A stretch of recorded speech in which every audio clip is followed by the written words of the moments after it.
All right, I have been looking forward to a positive post here. We've covered a lot of the news as I get back into the swing of things, and it is time to talk about Bellular saying leveling is great, but what happens after Endwalker? I think there's a lot of speculation with us going to 90 in Final Fantasy. Remember that he's coming from World of Warcraft that said that they would never go beyond level 100, and for any of you doing math at the home game, they did go beyond 100, and then eventually kept it from going higher by just reducing it. We've got from Bernard who said, leveling a job feels really good in FF. Got BRD and WHM to 80 and got close with Paladin 2. Probably going to play RDM, Red Mage, next to the World Quests. Yeah, just the way that works. Like, I was just that bit where I was like, you know what, Bard? Not fit. Like, it's fun and good, but man, some of that, I want to see what melee's like in this game. I'm like, oh wait, yeah, I just talk to that NPC and start doing that. Yep. And because all of my gear is Disciple of War gear, it's like every time I level up, I just click the auto equip.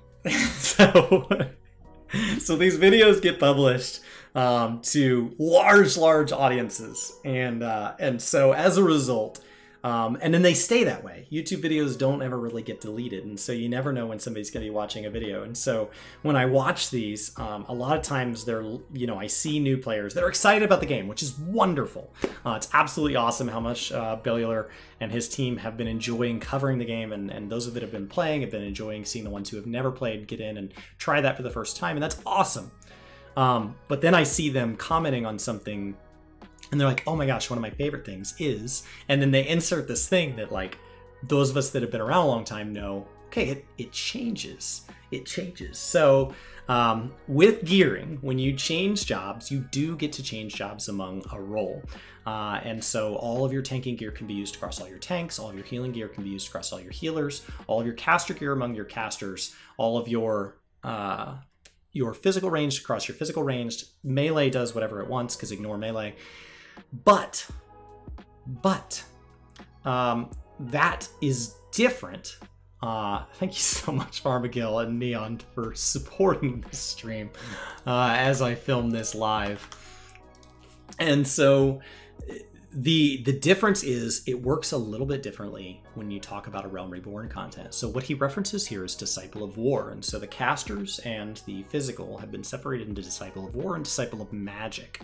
And as these two classes, they share gear early on, and this is really helpful for people that are just trying to get into their first sets and try out the jobs up to 15, 20, maybe 30. And the reason it existed like this was not only so that we could try out the jobs a lot easier, but all new jobs are given gear. So it's not just that, but it's also that back in A Realm Reborn, to have all of your abilities on the bar, you used to have to train up other jobs to a low level so that you could have the skills that they had under a system called cross-class. And so there were certain skills that could be unlocked as cross-class skills. Those are now absorbed by the role actions. You used to have to choose which role actions you took, and now you get to take all of them. So that system has gotten looser and looser and looser. And so as a result, it was really nice when you were leveling these jobs, you never wanted to level to get access to skills you did need, because I think like Paladin you had to have for Provoke on Warrior. So like it was a whole thing. I think that was one of them. And so it's just a lot. It's just a lot. And so you need one set of gear for these people that are going through this process, and it helps new players all kind of funnel onto it, and it keeps you from investing a bunch of time and resources in developing unique pieces of gear that only get used for a couple minutes and allows them to be reused and allows a couple sets to span across many classes. But that Disciple of War thing is going to go away, and so he will notice that the statement he made, I love that I can just go try melee and I have Disciple of War gear, that will fade a little bit as he starts to say, I want to try all these jobs to level 50, where it will instead be, I have my tanks up, my Poetics set for 50, 60, 70, soon to be 80, will handle all tanks for 50, 60, 70, soon to be 80. And so there are role-based sets, but I just want to clear up that like the Disciple of War thing falls off. Disciple of War is not a system that is supported into perpetuity. It's just supported down at the range where he is. Best gear button, and you know, all that gear that's already in my bags because I was leveling as a bard just goes with my character. I'm like, oh wait, this is quite a nice smooth experience. Sweet. Obviously. And on bag slots, I know we're only a minute in and I'm having to stop here. On bag slots, you have 35 slots for each of the sections as of right now in Shadowbringers. And what that means is that if you're only leveling a couple of jobs, 35 slots is a ton of room. But when you start to have level 10 gear, 20 gear, 25 gear, 30 gear, 40 gear, and so on, you very quickly have 5, 6, 7, 8 sets for one class. And when you talk about having that across a level range or more, you run out of slots if you decide to start dipping into maybe a little bit of crafting, a little bit of gathering, and those have their own sets. Maybe you start dipping into a second or third job that does not share any roles with your existing ones. So you start to have some Disciple of Magic and Disciple of War. Your armory becomes bound. So there is a setting in the settings to turn off having all gear that drops automatically go into your armory chest. So it can be a thing you manage, which you will eventually have to do. And it will become very helpful when managing your armory space to say, you know what? Well, if I want to level up all the jobs in the game, maybe I'll level up all of the tanks at once. That way, when I get all the tanks to 50, everything below 50 that's tanking gear can be tossed in the trash. When I get to 60, all of that 50 gear can be tossed in the trash. And so you start to set that aside. So the armory space is plenty for everybody that has all of their jobs at level 80, but for everybody that has a mix across the board, it's something that's a real pain in the butt. Now, moving into Endwalker, we're dropping belts, so those 35 slots will disappear altogether. Your belts won't be deleted, but that's a whole other conversation, but they won't be usable anymore.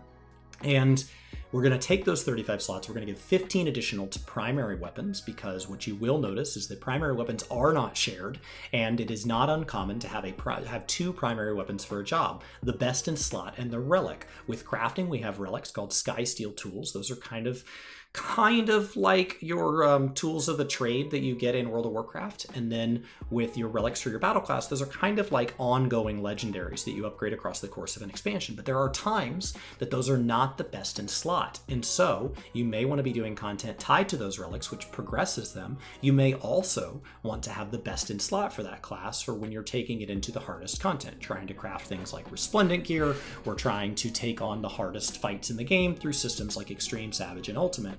Although Ultimate isn't really affected by gear level, but once again, we're getting off in the weeds. And so as a result, we want more slots there. Also with rings. With rings, you wear a left and a right ring, but they share ring slots, 35 slots. So obviously you would think we would have double the slots in there. So we're going to take 15 of those 35 slots. We're going to apply them to primary weapons. 15 of those 35 slots, we're going to apply them to rings. We're going to save 5 of those slots for what they've said is a future rainy day. I have to assume that they will be put into job stones, or that job stones will undergo a change at some point, because we can already fill all 21 slots in our job stones as it is today, and we're getting 2 new job stones next expansion, because you have all of the existing jobs in the game, and then you have the specialist job stones that can be acquired for crafters. So you can already fill that bag. That specifically changes once you get above 50 and stuff starts to be more, specifically for sets. Ah, okay. But it will work for certain sets. Gotcha. So like if you're leveling machinist and you've got bard gear all the way up to 80, you don't have to worry about gear at all. And then this is a large part of why I'm leveling all my jobs to 50, by the way, to make sure my armory chest is clear, instead of having gear from 50 to 20 or gear from 80 to 20 sitting in there. So I'm trying to clean it up, so I make sure. So the breakpoints to clean it up, if you want to clean it up. 30 is your first big breakpoint, because that's where everything gets job stones, and so that's a nice clean point to get all your jobs to 30. The next breakpoint is 50. You can move into a Poetics set, Poetics being our lowest of the 3 forms of tomestones. It drops from just about freaking everything, and you can buy sets of 50 gear. Poetics gear is the best in slot tome gear from the previous expansion, or when that expansion finished. And so you end up with the augmented tome gear of the last patch of that expansion becomes the Poetics gear once that expansion becomes old content. And so we have Poetics gear for 50, 60, 70, and that's why I say soon to be 80. Because the augmented Cryptlurker set will become available for Poetics once we're into Endwalker expansion. Like at some point that will become the set for level 80 alts. And so that's just a standard way of kind of thinking about that and getting those to those breakpoints, those 10 levels. That gear is so good because it's virtually best in slot from the previous expansion that you can wear the level 50 gear pretty much all the way to 60 and 60 all the way to 70. There are some times that there's improvements as you get further into that expansion, but like if you're just doing MSQ through an expansion or something like that and you're in Poetics gear, you're probably fine. And so it really does cover pretty well just about everything you need, and that will get you a significant way into that expansion, possibly all the way through that expansion on those jobs, especially if you're using leveling roulettes, where most of the time you're going to spend your time synced anyway. So you just need something that's in the ballpark of the right level, because statistically you're going to spend most of your time in content that is somewhere, some amount of levels below you. And so if you're 76 and you're synced down to 73, then having that level 70 poetics gear is going to be fine. I don't have a bunch of low level gear anymore. I can just, have everything to 50. But it's like the actual leveling of them isn't stellar. Mm-hmm. That's the first thing I'll say. Because the fastest way is if you can get fast queues, the fastest way is to just spam the highest level dungeon you have access to and do your daily roulettes. Mm-hmm. If you don't have fast queues, the fastest way is to do floors 51 to 60 in Palace of the Dead, and then same Or Squadron Dungeons is fairly fast as well. in Heaven on High, and then go into Botcha. And that is really mind-numbing. Really mind-numbing if you're doing it hour after hour after hour. But, I mean, that's the real victory of FF14. Now, there's a lot of other ways to level it. So he just named a couple of like the really highly optimized ways, but because you're leveling every single class on one character, keep in mind that any other method is fine. So going and knocking out beast tribes. The first round of beast tribes, I think, are around level 44. So if you have a job around the 40s, drop that job to just doing beast tribes for a little bit. After you've done 2 weeks of each beast tribe, you've got all these new additional mounts. Remember, you can now fly in those zones on your alts anyway. And so, going back and doing these other things is really handy. You can always go grind fates if there's something going on with fates. You can always go do seasonal events, PvP. There's all these ways to level, and so if there is something going on, it's worth hopping into to do that. I know that during the relic grind there were a couple steps that could be done with like Heavensward Fates, and so there were all these people running Heavensward Fates. Well, the great thing about Heavensward Fates is you can do those on Heavensward level characters, and so that was a great excuse to kind of go grind those up on low-level characters, because the drops for your relics still dropped even if you were on a lower level character. And so it's all about kind of optimizing things. The settings are really deep. I saw somebody in chat mention, remember, you can also set your settings so that all your bags are one big bag. The game is there to make itself to where you can double and triple dip and do more than one thing at once. It's there to be optimized, but a lot of it is something that's been built iteratively over the expansion. So it's something you'll settle into. So don't worry about being optimal on your first or second class. You've got a bunch to get through. On your first class, you just needed to be doing MSQ and staying on top of your class quest, which is the little subtext underneath your main story quest.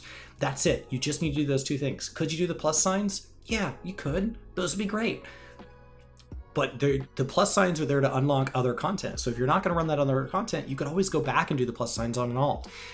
Should you be doing all of, beast tribes as you go? Sure, great. Should you be doing the different raid series as you go? Absolutely. There are tons of cool things to do, but none of it is going anywhere. Outside of seasonal events, nothing really goes away in Final Fantasy XIV. And so because you have all of these classes to get through and you only get to get experience from main story once, enjoy that journey on the first one and then use the leveling of all these other classes to explore the game and how big it is. Don't worry about just being optimal. If you want to be optimal with your second or third one, do it. But if at some point you're like, man, I do not want to do this 6 more times, then don't. Kind of bored. A little bit bored. But it's a grind. It's a grind with results. I guess that's it. Like, WoW has lost sight of that, like, not sight, but like that weird MMO grind of, I feel brain dead, I do thing, I progress, me happy, thumb up. Yep. Where, But that's such a missed opportunity. They have Chromie Time, which is an incredible opportunity to basically level through the MSQ of an expansion of your choosing. It's built to do that. They have speed levelers who are now getting their time sub 4 hours. They have allied races that are an opportunity to tell different stories in different ways and give you unique gear sets tied to leveling them. They have all their classes are separate. Each one has different specs. You have all this cross-account stuff that makes all the basic things of like getting yourself bags and mounts and all your flight paths unlocked is very, very easy. The heirloom system is incredibly intriguing. So it doesn't have to be. It's just that World of Warcraft didn't finish the thought. whereas the current version of that is, I am in the middle of Korthia, but I cannot relax or get into any form of flow because I'm just waiting for the next red marker in the map. Yeah. Whereas, if you're Well, that's unfair. So here he's comparing Korthia to the leveling experience in Final Fantasy XIV. And that is a lot like comparing Bosja to the leveling experience in World of Warcraft. I would say that those are just two very different things. When you get into Bosja or Zadnor, it is sitting around waiting for the next marker on the map. It is exactly the same thing. So I would be careful comparing two different systems from the games. I understand that what he's talking about is his most current experience in World of Warcraft compared to his most current experience in Final Fantasy. But those are just so out of alignment with how far he is into the game that those don't really come across as truly fair comparisons. You're just doing that more traditional MMO face melty grind that we're also very aware of and familiar with. You know, whether it's Mephisto cutting down 700 million trees in a new world or that kind of thing. Like, I even felt that where I was just rambling around Fates, completely aimless on my rogue. And it's like, was I actively having gigabig fun? Like, no, not really, but I was just kind of going about my business and achieving the goal that I wanted in a way that didn't feel like it was full of friction or full of things that would pull me out of it. And I think that's maybe the little difference with some of the... That's what Threads of Fate was supposed to be. More modern WoW stuff where it's based on the rare farms. It's you can't get into a flow of gameplay in somewhere like Korthia because it's very much doing your loops for some of the chests and then just waiting on rares, which I don't fuck with that shit. That ain't what I do. So yeah, interesting things. And Dastil has a super chat here that I think is interesting to me. I wasn't aware of this. He said, I believe that after Endwalker, you won't have to play the story before to know what's going on. Oh, yeah. To avoid the huge grind to max level. Your thoughts? So... Oh, no. So before he answers this, real quick, this question has been explicitly asked like 10,000 different ways to Yoshi P. Endwalker, at the launch of Endwalker, with the initial serving of story in 6.0, will wrap up the narrative development from 2.0 through then. That is Heavensward, Stormblood, and Shadowbringers, with all of their DLC, their patches, will all be wrapped up in a neat little bow from actually a Realm Reborn to Heavensward. That's all of it. It's massive. 2.0, 3.0, 4.0, 5.0 to 6.0. That's the cutoff. 6.1 will begin a new narrative. The questions asked to Yoshi P have been, are you going to make that the new on-ramp for new players? Is this a chance to rebuild the new player experience? Is this a chance to invite players in after the finale so that they can begin and be caught up with everybody else? This question has been asked a bunch of different ways, and the answer has always boiled down to no. No. Now, that does not mean he won't change that answer. It does not mean that they will never change that stance. But as of right now, Yoshi P's official public stance has been that no, this is not a chance to rebuild the new player experience. They do not want people skipping 6.0 to begin new in 6.1 as a new on-ramp, that they expect people to still go through all of MSQ, which is one of the single biggest weaknesses of getting a new player into Final Fantasy XIV. That is still the intention. They have done things to try to revamp that. They have made MSQ so fast you only need to do MSQ in your class quests. They have trimmed 100 quests out of AR. They have done that. And so, you know, I just want to be very, very clear here, and then we'll back up and we'll do this question in whole, is that a lot of times this topic of the new player experience and the new narrative gets grouped, and we get into this topic where we very quickly, when we start to use phrases like finale, end of game, new story, we start to very quickly imply that there is going to be a new on-ramp for new players and that people won't have to do all of that previous story. You will absolutely still have to do it. And that actually, by telling us the finale in advance, he believes it's kind of like telling people that it's the last season of Game of Thrones, the last season of, you know, whatever, hopefully a better season than the last season of Game of Thrones, but that this is the finale, and so that people had enough time in advance that if they wanted to join us for the finale, they had time to catch up. This was actually put as a finale, as an invitation to new players to do the story, not as an invitation to skip it. So let's back up just a little and make sure doing this all right. Oh, yeah. To avoid Walker, you won't have to play the story before to know what's going on. Oh, yeah. You won't have to play the story before to know what's going on. You will still have to play it. To avoid the huge grind to max level. Your thoughts? So, to avoid the huge... No. You will still have to level up the same way. Everything that has been stated so far has said we will still level up the same way. Of course, I knew that Endwalker is basically the end of this big chapter. Yeah. And that after that, they will be starting... I believe the way that you put it is that Endwalker 6.0 finishes this story. And is it the Endwalker like patch and onwards content that's sort of setting up the new stuff? That's what I believe based on what I've been told by Matt in RFC, who Gotcha. I mean, he may have new updated info because I've not really been following a bunch of like the Japanese news releases and stuff like that. But last I heard, that was the case. Cool.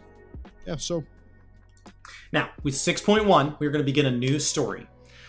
In an expansion, they have a certain amount of storytelling opportunities. The MSQ released with every patch is the bulk of that. But in addition to that, they can flesh out areas surrounding that story through the Trial series. This expansion, we did that through a series called Sorrows of Warlit. Next expansion, they will be doing that through a series called Pandemonium.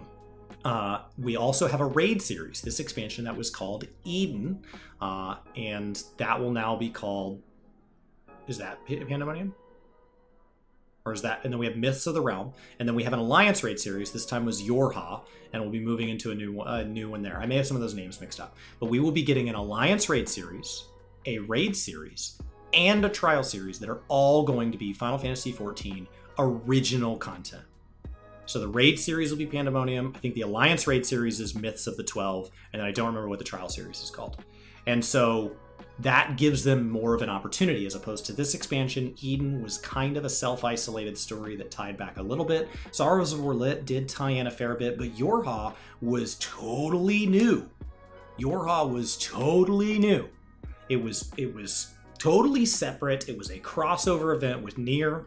It was totally independent, and then they tied it back in some weird canonical ways.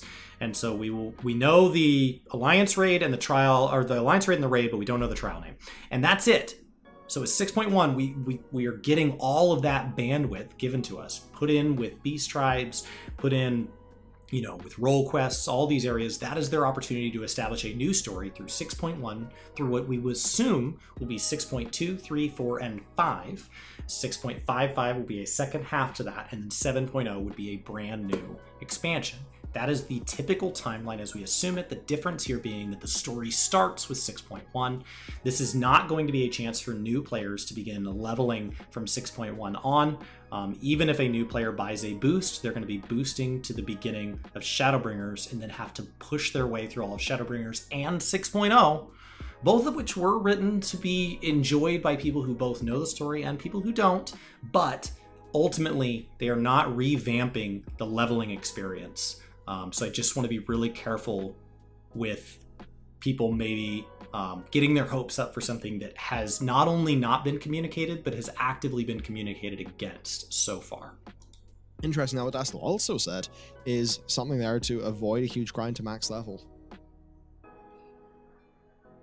Well, that would be the case where, you know, you can kind of... it's weird, because if the implication there, I guess, is they could remove the MSQ stuff, the MSQ requirement for any expansion after Endwalker, but then you'd have to do the 6.1. So they could do like a new revamp where you start at at the end of 6.0 and do 6.1.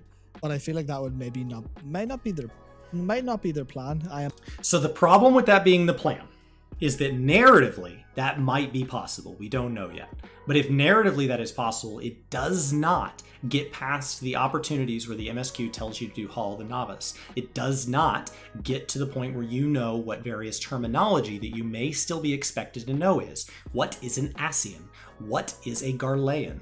What is a Primal? What is Aether? Right? What is a scion? These are all vocabulary among many, many others that you become accustomed to over the course of that. And they may not reintroduce those terms. They may be just thrown out in common speech and you're expected to know them. as opposed to if you play through the story the first time, you are taught those things as you go. And so if they are going to do that, 6.1 will need to be written in a way where there is either an onboarding process through something like the little island that World of Warcraft added that catches you up with everything you'd be expected to know from 2.0, 3.0, 4.0, 5.0, and 6.0 to get you ready for 6.1, or you would have players who are vastly underprepared narratively to even take that in. And that's only talking narratively. That is looking over what things like Hall of the Novice are supposed to teach you about the combat system. Where do you learn about the UI? Where do you learn what a class is? How do you go back and do different class quests? Where do you learn what these different cities are? How do you learn, like, all of these basic systems, all these basic mechanics? Where do you see your first stack mechanic? What about Copperbell Mines, where it teaches you that a mechanic is more important than trying to kill the boss? What about all of these different, mechanics within early raids and early alliance raids that are still done that way? When you see a meteor on the ground and you see a slow cast bar, you instinctively get behind it. Where do you learn all of these things if we just drop players off in level 90 content? Remember level 60, remember that 6.1 will be level 90 content. 9-0. It will not be leveling content for Endwalker. We will have already completed that. This is 9-0. So be very, very, very, very careful saying, oh, well, because it's a new story, people could just start there. I'm not saying they can't, but that would require a bunch of other work besides just saying, well, we started the story with a in the beginning, so we're good now. Imagine they'll still make you do all the MSQ. Yeah, I would have thought so. Because I feel like that might be... That's the kind of thing where you start to run into problems that World of Warcraft has, where it's like, well, new players won't have done this content, so, who are we making this for? Yeah. Is it going to be worth our time to put a bunch of references and a bunch of old callbacks into 7.0 content when, people won't all get it? So I feel like the best move is probably fuck you to the MSQ, which is they're going to run into a wall at some point unless they can be really, really smart or take the time to redesign a catch-up form. Now, they could do a catch-up form, right? So you could say when you buy a skip or in the inn after you complete an expansion, you get access to a 40-minute in-game edited video that does a summary. It's an abridged version, and if you ever want the unabridged version, it's accessible through New Game Plus.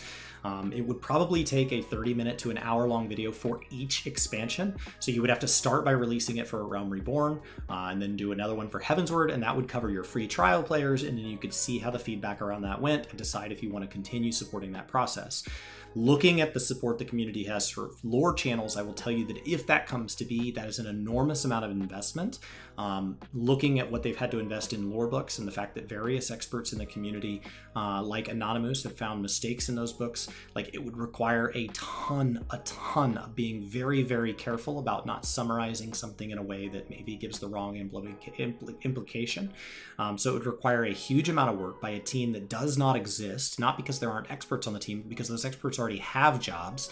And then it would require all of the resources of putting that together and putting it in a format to be consumed. And your goal is to have that consumed by players that are new, potentially in the future, but don't want to do the story. So it's a very narrow audience. And so I'm not saying it can't be done, but if we get it, it's a lot of expense into a very narrow effect.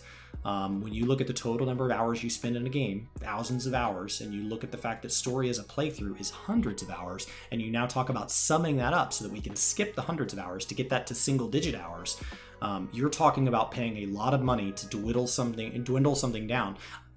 This is not me saying it shouldn't happen.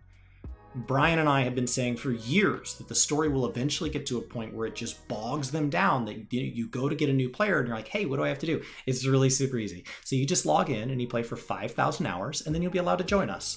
That's not acceptable. So something does need to be done. I just want to give some context to when it is done, that whatever it is done likely won't be perfect. It likely won't be done in one fell swoop, and it will be something that is ongoing, expensive, and not everybody will like it, but it is important that we get there just the same.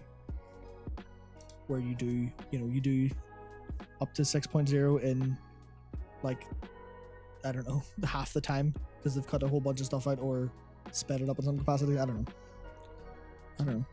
Well, we'll see what they do. Yeah, they do, and That's just it's good for me right now. I just know there's all of the story, and also the end of the story will be available quite soon. So I'm going to get to experience it as like just one big like whoa big RPG. It's Gonna be big, like. And that's the last point, is right, we're enjoying it piecemeal as it comes, and we're talking about each chapter, and we're savoring each chapter, and that's a very different experience than people that are binging it start to finish. And so, you know, people like Quasi that have enjoyed the whole thing in like under 120 days, that's very, very different. 6 months, I think. I don't know. It was quick. He was quick. He just finished. And so it's very, very different in how something tastes and feels when it's done years later and it's done rapidly. And it's done in a place where maybe there's been spells that were available then that have been removed from the bar. There's been content that has been tuned down to get people through it that was different then. And there are things that you're maybe some new players are not doing every raid series or not trying every beast tribe. And so it is a very different experience depending on when you join the game, how you decide to level, and what you decide to take on.